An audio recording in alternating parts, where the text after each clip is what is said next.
स्वागत करना चाहते हैं माननीय मुख्यमंत्री श्री योगी आदित्यनाथ जी का।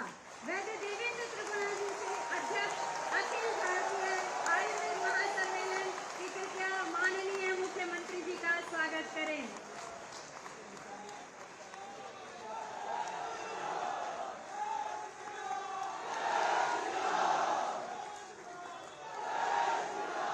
आपकी लोकप्रियता को रोकना बहुत मुश्किल है।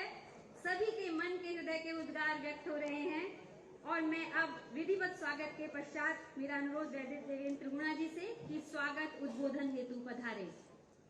आज के इस विशाल कार्यक्रम के उद्घाटनकर्ता भारत के उपराष्ट्रपति महामहिम श्री जगदीप धनखड़ जी, उत्तर प्रदेश के राज्यपाल महामहिम श्रीमती आनंदीबेन पटेल जी, उत्तर प्रदेश के मुख्यमंत्री बड़े यशस्वी माननीय श्री योगी आदित्यनाथ जी, मैडम श्रीमती सुदीप धनखड़ जी, आयुष मंत्रालय के सचिव वैद्य राजेश कोटेचा जी, परामर्शदाता मनोज मेसरी जी और इस सभागार में और लक्ष्मीकांत वाजपेयी जी, जिनका कि पूरे स्वरूप से हम इस कार्यक्रम को कर पाए, मंच पे उपस्थित हमारे अनेक सम्मान। अखिल भारतीय आयुर्वेद महासम्मेलन स्थापना 1907 में हुई थी। ये संपूर्ण आयुर्वेद जगत के प्रतिनिधित्व को अपने आप में समेटे खड़ा है, चाहे आयुर्वेद संबंधित प्रशासन यानी आयुष मंत्रालय हो, चाहे शिक्षा जगत हो या शिक्षा की गुणवत्ता का नियमन करने वाला कमीशन हो, चाहे अनुसंधान परिषद हो, औषध निर्माण का क्षेत्र हो या चिकित्सा का अर्थात प्रशासक शिक्षक, सभी में आयुर्वेद महासम्मेलन ने बढ़ चढ़ कर प्रयास किया कि भारत में आयुर्वेद की हर जगह स्थापना हो। मैं इस मंच पर यह भी कहते हुए मुझे बड़े अत्यंत गर्व हो रहा है कि महासम्मेलन के 54वें महाधिवेशन जो नागपुर में हुआ था, क्योंकि आयुर्वेद के पृथक विभाग की स्थापना का उद्घोष उस वक्त भारत के प्रधानमंत्री श्री नरसिम्हा राव जी ने किया था और उसके बाद अटल बिहारी वाजपेयी जी, डॉक्टर मुरली मनोहर जोशी जी, उनके प्रयासों से ये विभाग बन पाया और जब प्रधानमंत्री अटल बिहारी वाजपेयी जी हुए, उन्होंने हमारे विभाग का नाम भी आयुष रखा, हमारे all India institute of Ayush की स्थापना करवाई, फिर उन्होंने मेडिसिन प्लांट बोर्ड की स्थापना की। इस प्रकार ऐसे कार्यक्रम हमारा बजट बहुत बड़ा, ये ऐसा स्वर्णिम काल था अटल जी के टाइम में और नरसिम्हा राव जी के टाइम में। फिर अब आज हमारे प्रधानमंत्री श्री मोदी जी हैं, मोदी जी ने आयुर्वेद और योग को पहले पूरी दुनिया में उन्होंने स्थापित किया और अब आयुर्वेद को उनका ये सदी आयुर्वेद की है।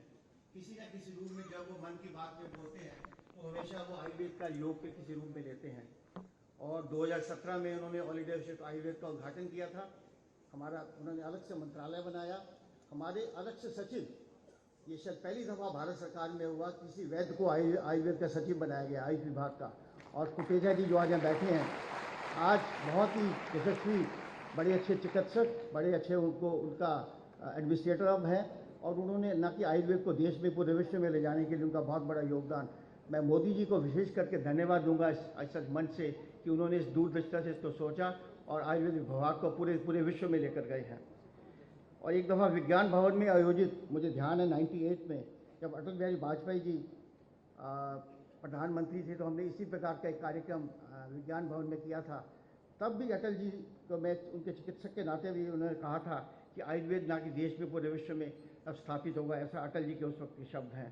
हम धन्वंतरी जयंती प्रत्येक वर्ष 10-12 साल प्राइम मिनिस्टर हाउस में नरसिम्हा राव जी के साथ, अटल जी के साथ प्रत्येक वर्ष मनाते थे और उसी का परिणाम था कि जो हमारे विभाग की घोषणा हुई, हमारा डिपार्टमेंट बना, हमारा मेडिसिन प्लांट बोर्ड बना, हमारा अपने all India institute of Ayurveda की स्थापना, उसी का परिणाम था कि महासम्मेलन हमेशा इस कार्य में लगा रहता है।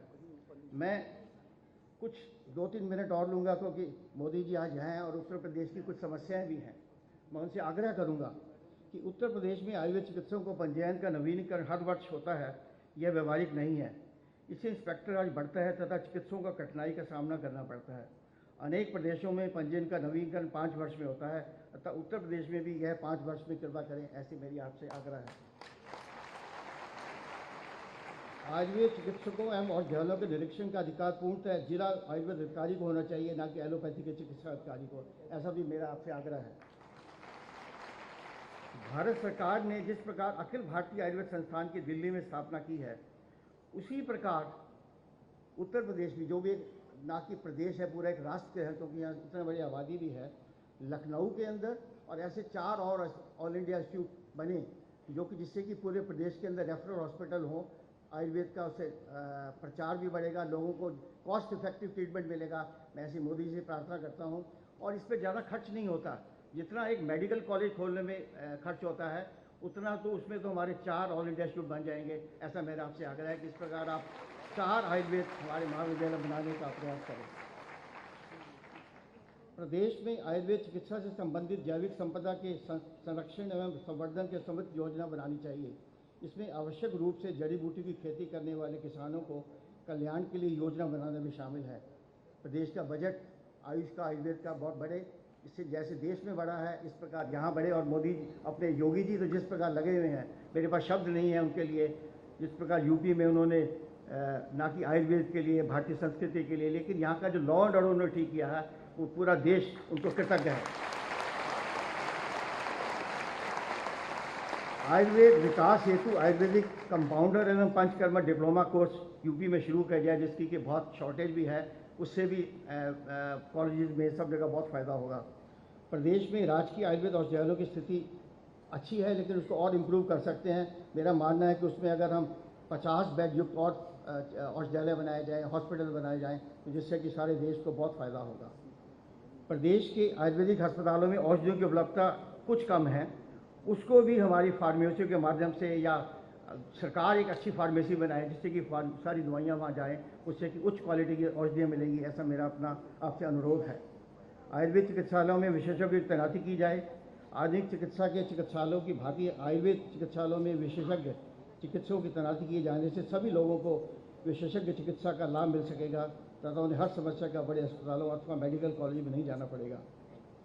सर, एक और बड़ी समस्या है, आयुर्वेद कॉलेजों में विद्यार्थियों को हमारा जो शब्द डायसेक्शन के लिए नहीं मिलता, बहुत मुश्किल से मिलता है। उसकी कुछ इस प्रकार का होना चाहिए कि हमको अच्छी प्रक्रिया से मिल जाए, लोग मिल जाए। कॉलेज को कई दफ़ा 6-6 महीने उनको डायसेक्शन बॉडीज़ नहीं मिलती हैं, तो इससे मेरा आपसे अनुरोध है कि इसमें कुछ हमारा आपसे प्रयास है। सर, प्रदेश में एक आयुर्वेद संपूर्ण विकास के लिए माननीय मुख्यमंत्री जी अथवा मुख्य सचिव की अध्यक्षता में एक आयुर्वेद विद्वानों का एक उच्च स्तरीय सलाहकार समिति का गठन किया जाए, जिससे कि यूपी एक वृहद प्रदेश है, पूरे यहाँ से सारा मैसेज आता है, तो यहाँ एक उच्च स्तरीय कमेटी हो जो कि आयुर्वेद के विकास के लिए, योग के विकास के लिए काम करे। सर, आयुर्वेद को बढ़ावा देने के लिए देश एवं प्रदेश के सुप्रसिद्ध आयुर्वेद चिकित्सकों का सम्मान केंद्र सरकार की भांति यहाँ यूपी सरकार में भी किया जाए, ऐसा मेरा आपसे अनुरोध है। मैं बहुत कृतज्ञ हूँ, दिल से आभारी हूँ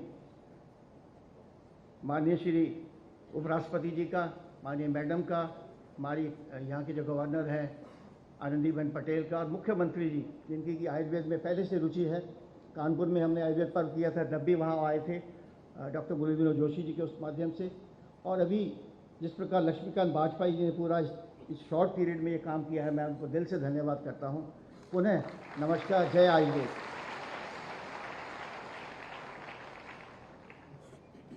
आयुर्वेद के कार्य और विस्तार पर प्रकाश डालने के लिए आपका सादर धन्यवाद।